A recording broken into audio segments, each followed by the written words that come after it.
ఒక భక్తురాలు ఆకలైతుంది, ఆహారం పెట్టమని దేవుని అడుగుతుంది, శివుని అడుగుతుంది. అంటే ఆమె యొక్క దేవుని అడుగుతుంది శివుని. శివుడు ఏమంటున్నాడంటే ఆయన యొక్క ప్రైవేట్ పార్ట్స్ని తినమని చెప్తున్నాడు. మీరు నా నాభి కింద ఉన్న గుండ్రని పల్లవలే వ్రేలాడే వృషణాలను తినమంటున్నాడు. అనగా పురుషుని యొక్క టెస్టికల్స్ని తినమని చెప్తున్నాడు. ప్రతి చర్చిలో దెయ్యాలు ఉంటాయి, అర్థం చేసుకోండి. డైలీ వదిలిస్తూ ఉంటారు. కాదు, అక్కడ ఉండేది దెయ్యం. శివారాధన కదండి అక్కడ. మళ్ళీ శివారాధన.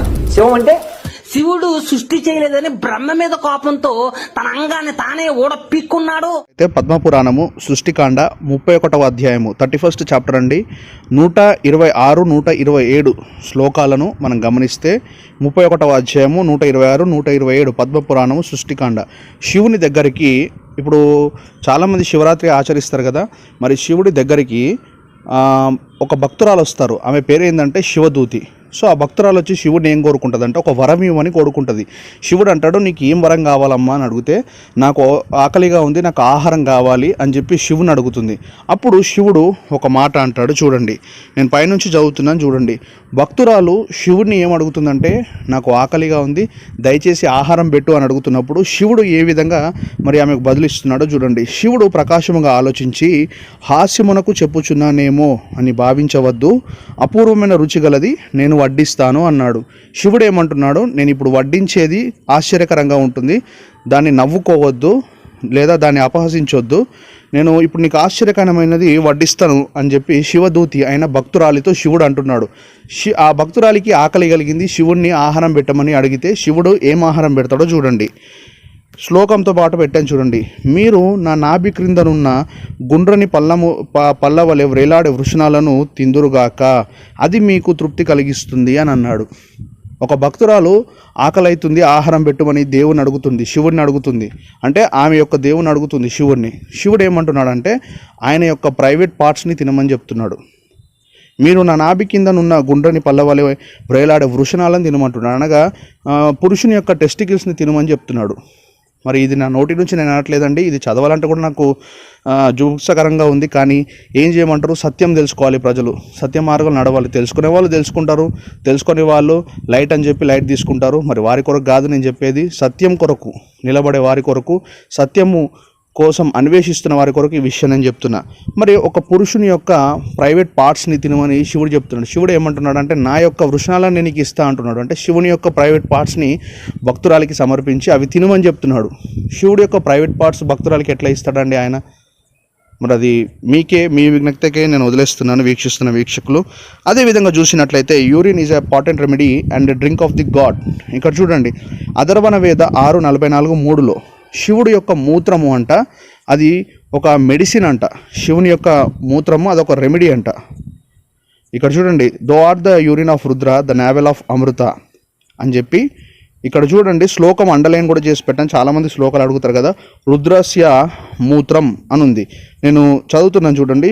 రుద్రక మూత్ర అమృత రూప్ రసే ఏవం యహ విషానక నామక్ ఔషధిహే. ఇక్కడ చూడండి, రుద్రుని యొక్క అంటే శివుని యొక్క మూత్రం అంట, అది అమృతం అంట, అది భక్తులందరూ తాగాలంట.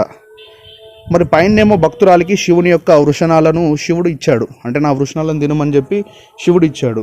మరి కిందనేమో అథర్వణ వేదంలో 6:44-3లో శివుని యొక్క మూత్రము తాగాలని చెప్పి శివుడు చెప్తున్నాడు. అనగా ఈ భక్తులు ఎవరైతే ఉన్నారో, శివ భక్తులు ఎవరైతే ఉన్నారో, మరి వాళ్ళు శివుని యొక్క వృషణాలను తింటారా? గ్రంథాలు చెప్తున్నాయి, నా నోటి నుంచి నేను మాట్లాడతలేను. నేను ఏది మాట్లాడినా గ్రంథాల పరంగా మాట్లాడతా, గ్రంథాలు లేకుండా ఏ విషయం కూడా నేను మాట్లాడా. నచ్చిన వాళ్ళు ఒకసారి గ్రంథాలు కొనుక్కొని చదవండి, నేను చెప్పింది కరెక్ట్ ఉందా లేదో అని. నేను సాంస్క్రిట్ శ్లోకాలతో పాటు పెట్టి మరి మీకు చూపిస్తున్నా చూడండి. Thou art the urine of Rudra the navel of Amrita, అది ఒక అమృతం అంట. ఆ శివుని యొక్క మూత్రము తాగడం అనేది అమృతం అంట. మరి వీక్షిస్తున్న వీక్షకులు, మరి ఇదేందో నాకు అర్థం కావట్లేదు. మరి దాన్ని క్లియర్గా మీకు మూత్ర అంటే రుద్రస్య మూత్రం అని క్లియర్గా ఉంది కదా. ఇక్కడ చూడండి, పాణిని యొక్క అష్టాధ్యాయ వాల్యూమ్ 3 చాప్టర్ 2 56లో ఆ డిక్షనరీలో కూడా మూత్ర అంటే చాలామందికి అర్థం కాదు, చాలామందికి తెలియదు. మూత్ర అంటే మూత్రము యూరిన్ అని చెప్పి డెఫినేషన్ కూడా నేను మీ ముందు పెట్టడం జరిగింది, స్క్రీన్లో కూడా నేను క్లియర్గా పెట్టడం జరిగింది.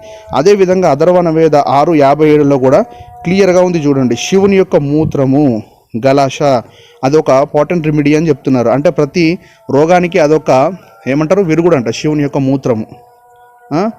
మరి ఇంత ఘోరంగా రాసుకున్నారు గ్రంథాలు. ఫస్ట్ నా మీద కామెంట్లు పెట్టే వాళ్ళు చాలామంది ఉంటారు, దాంట్లో నేను ఒక్క కామెంట్ కూడా పట్టించుకోను వాస్తవంగా. ఫస్ట్ మీ గ్రంథాలను మీరు మార్చుకొని అసలైన భక్తి మార్గంలో నడవాలని చెప్పి మరి ఎవరైతే సత్యం తెలుసుకోవాలని ఆశపడుతున్నా వారి కొరకు మాత్రమే ఈ వీడియో కాబట్టి మరి అదేవిధంగా వీక్షిస్తున్న వీక్షకులు మీ ముందు స్క్రీన్లో నేను ఒక స్క్రీన్ షాట్ పెట్టాను చూడండి. యాక్చువల్గా ఇదంతా నేను చదివి వినిపించనండి. మనం చాలా సందర్భాల్లో చాలా వీడియోల్లో ఈ విషయాన్ని మనం చెప్పాము, కానీ ఒకసారి రెఫరెన్స్గా నేను చెప్తున్నాను చూడండి. శివుడు నగ్నంగా తిరిగిన 4 సందర్భాలు ఉన్నాయి. మరి ఈరోజు శివుడు లింగాన్ని పూజిస్తున్న ఎవరైతే ఉన్నారో నా ప్రియ సోదరులు కానీ సోదరిమణులు కానీ ఎవరైతే ఉన్నారో వారు 1-2 సార్లు అర్థం చేసుకోవాలి. అది శివుడి యొక్క అంగమే అని చెప్పి గ్రంథాలు చెప్తున్నాయి. మరి మనం ఏది మాట్లాడినా కూడా నోటికి ఏదొస్తుంది మాట్లాడడానికి వీల్లేదండి. ఈరోజు ప్రతి సాంప్రదాయానికి, ప్రతి ఆచారానికి, ప్రతి పద్ధతులకు కేవలము మూలము గ్రంథాలే. అసలు గ్రంథాల్లో ఏ విధంగా రాయబడి ఉన్నాయి మరి శివుడి గురించి? నా నోటితో నేను ఏది మాట్లాడట్లేదు. మరొకసారి చెప్తున్నా, చాలామంది నెగిటివ్ కామెంట్స్ పెట్టేవాళ్ళు ఉంటారు, నెగిటివ్గా మాట్లాడేవారు ఉంటారు. ఫస్ట్ వారి గ్రంథాలను వారు కొనుక్కొని చదువుకొని తిరిగి మాట్లాడాలి. ఈ విషయాన్ని నేను ఎందుకు పంచుకుంటున్నానంటే ఎవరి గురించో తప్పుగా మాట్లాడాలనో లేదా పలానా దేవుని కించపరచాలనో నా ఉద్దేశం కాదు. కానీ గ్రంథాలు కొనుక్కొని గ్రంథాలు చదివి అవి నేను పరిశీలించి మీ ముందుకు తీసుకొస్తున్నానండి. మరి ఎవరైనా డౌట్స్ ఉంటే మీరు కూడా గ్రంథాలు కొనుక్కొని ఆ గ్రంథంలో నేను చెప్పినవి ఉన్నావో లేదా 1-2 సార్లు ఆలోచించండి. మరి ఎవరిని నేను దూషించట్లేదు, ఎవరిని ద్వేషించట్లేదు. సత్యం తెలుసుకునే వాళ్ళు మాత్రమే ఈ వీడియో చూడండి. నెగిటివ్గా కామెంట్స్ పెట్టే వాళ్ళు చాలామంది ఉంటారు, నెగిటివ్గా ఆలోచించే వాళ్ళు చాలామంది ఉంటారు. వారిని పెద్దగా పట్టించుకోని అవసరం లేదు. సత్యం కావాలనుకుంటే పాటించండి, లేదా అది మీ ఇష్టము. మరి ఇక్కడ నేను 4 రెఫరెన్సెస్ పెట్టాను చూడండి. శివమహాపురాణము కోటి రుద్ర సంహిత 12వ అధ్యాయము 7వ శ్లోకము.